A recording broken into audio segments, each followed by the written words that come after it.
Bonjour à tous, je m'appelle Lynn et je suis en électromécanique Bac 2 et donc voici les locaux dans lesquels on étudie. Ici il y a l'accueil sur lesquels généralement on demande tous les documents ou niveau horaire si jamais on a des soucis. Donc nous voilà dans la cafétéria, là où tout le monde vient pour manger ou quand ils ont des pauses par exemple.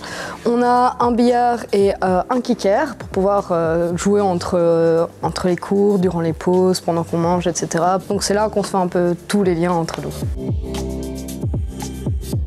Bien, bonjour, moi je m'appelle Romain, étudiant en deuxième année d'électromécanique également. Nous sommes ici dans la cour de l'école. La cour c'est toujours un moyen de se détendre à 10h, à midi, dès qu'il y a un petit rayon de soleil, ça me fait toujours du bien de venir me détendre. Je pense que c'est pareil pour tous les étudiants. Il y a toujours moyen de jouer au ping-pong, de jouer au basket, etc.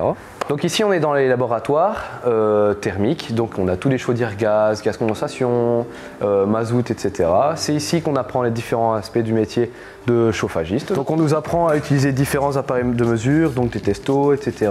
pour tout ce qui est législation, tout ce qui est contrôle, dépannage, entretien. On nous apprend vraiment à être technicien, à connaître les chaudières de bout à bout.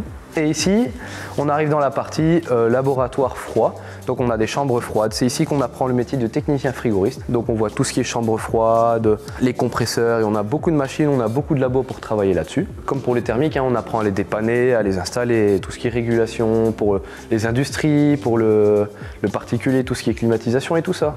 Donc ici nous avons le laboratoire d'électricité. Donc ici on fait des labos pour savoir comment fonctionne l'électricité, comment fonctionne le matériel qui en dépend. On apprend également via des tableaux que les professeurs ont construits pour savoir comment fonctionnent les chaudières à mazout et gaz.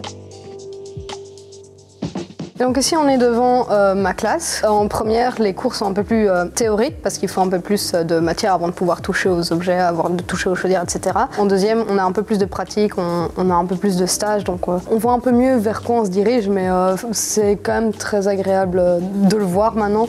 Et en classe, on se soutient un peu tous les uns les autres parce qu'on n'est pas non plus très nombreux. Ça donne une bonne ambiance, donc on se connaît tous très bien les uns les autres. Et malgré qu'on ait beaucoup de cours théoriques, justement ça nous prépare bien, on nous explique, on nous donne des exemples parce que les profs sont toujours dans le métier, donc on nous explique avec ce qu'eux ont vécu, ce qu'eux ont entendu, etc. Ce qui nous amène aux stages, et les stages justement, notre école est assez bien réputée, donc des fois quand il faut choisir entre certaines écoles, on peut nous choisir à la place parce qu'on est très très bien formés et malgré que certains ne s'y connaissent pas beaucoup comme moi, il suffit d'être un minimum intéressé, de poser des questions et tout va bien.